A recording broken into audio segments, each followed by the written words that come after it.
வணக்கம் நண்பா. தமிழக வெற்றி கழகத்தோட கொடி அறிமுக விழாவில் தலைவர் விஜய் அவர்கள் ஒரு விஷயம் ஒன்று சொல்லியிருந்தாரு. ஸோ அது என்ன விஷயம் அப்படின்றத இந்த ஒரு வீடியோவில் நம்ம டீட்டெயிலாக பார்க்கலாம். அதுக்கு முன்னாடி மறக்காம நம்ம சேனல் வந்து சப்ஸ்கிரைப் பண்ணிட்டு வந்துருங்க. ஸோ அப்படின்னா விஷயம் பார்த்தீங்கன்னா, தமிழக மக்கள் எல்லாருமே எதிர்பார்த்துட்டு இருக்கு எதுக்குன்னா, தமிழக வெற்றி கழகத்துல முதல் மாநில மாநாடு எங்க நடக்க போகுது, எப்ப நடக்க போகுது, எந்த மாதிரி நடக்க போகுது அப்படின்றது எல்லாருமே பாத்தீங்கன்னா வெயிட் பண்ணிட்டு இருக்கு. இந்த தேதி என்னைக்கு அறிவிப்பாங்க அப்படின்ற மாதிரி நம்ம எதிர்பார்த்துக்கிட்டு இருந்தோம். ஸோ அதுக்கு முன்னாடியே பாத்தீங்கன்னா தமிழக வெற்றி கழகத்தோட கொடி அறிமுக விழாவில் நடிகர் விஜய் அவர்கள் அவரே பாத்தீங்கன்னா சொல்லியிருப்பாரு, நீங்க எதுக்கு எல்லாருமே இவ்வளவு ஆவலுடன் எதிர்பார்த்துக்கிட்டு இருக்கீங்கன்னா, நம்மளோட முதல் மாநில மாநாடு எங்க நடக்க போகுது அப்படின்றதுக்காக தான் நீங்க வந்து வெயிட் பண்ணிட்டு இருக்கீங்க. அது பாத்தீங்கன்னா கூடிய சீக்கிரம் நானே பாத்தீங்கன்னா அறிவிப்பேன் அப்படின்ற மாதிரி அவரு சொல்லியிருந்தாரு.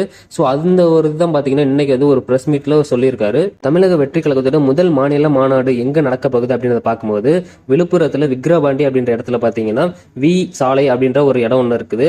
அந்த ஒரு இடத்துல பாத்தீங்கன்னா நடக்க போகுது அப்படின்ற மாதிரி சொல்லியிருக்காரு தலைவர் விஜய். ஸோ அது மட்டும் இல்லாம எந்த டைமிங்ல இருந்து ஆரம்பிக்கப்படும் அப்படின்றத சொல்லியிருக்காரு. அதாவது ஈவினிங் 4 மணி அளவுல இருந்து தொடங்கப்படும்.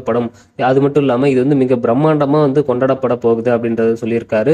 ஸோ இது வந்து ஒரு திருவிழா இது வந்து ஒரு திருவிழா மாதிரியும் அதே மாதிரி பெருவிழாவாகவும் பாத்தீங்கன்னா இந்த ஒரு முதல் மாநில மாநாட கொண்டாடப்பட இருக்கிறோம் அப்படின்ற மாதிரி தலைவர் விஜய் அவர்கள் ரீசெண்டா ஒரு ட்விட்டர் பேஜ்ல பாத்தீங்கன்னா ஒரு ப்ரெஸ் ஒன்று ரிலீஸ் பண்ணியிருக்காரு. ஸோ இதுதான் பார்த்தீங்கன்னா இப்போ வந்து அதிக அளவில் பேசப்பட்டுட்டு வருது. ஸோ நம்மளும் வெயிட் பண்ணுவோம், எந்த அளவுக்கு பார்த்தீங்கன்னா வேற மாதிரி கொடுப்பாரு அப்படின்றத எல்லாருமே எதிர்பார்த்துக்கிட்டு இருக்கோம். ஸோ வெயிட் பண்ணலாம். ஸோ இதான் நண்பா விஷயம். இதை பற்றின உங்களோட கருத்துக்களை கமெண்ட் பாக்ஸில் சொல்லுங்க. அப்புறம் நீங்க நம்ம சேனல் சப்ஸ்கிரைப் பண்ணாம இருந்தீங்கன்னா மறக்காம போய் சப்ஸ்கிரைப் பண்ணிக்கோங்க.